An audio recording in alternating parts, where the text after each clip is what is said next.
Dill gravy. A side dish from Czech Republic. Serves 4.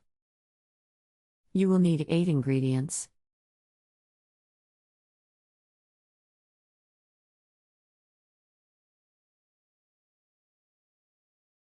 Step 1. Melt butter in pan, add onions and sauté until they are tender.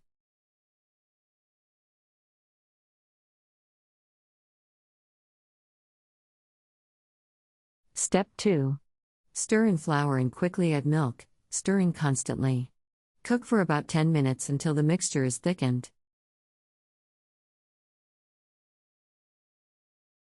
Step 3.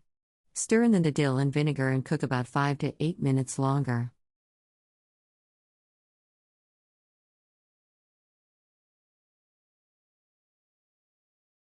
Step 4. Add salt and pepper. This gravy may be served with baking powder dumplings, mashed potatoes, or with fresh rolls. For variety, add hard-boiled eggs, chopped. Country Reports, Culture, Countries, Travel.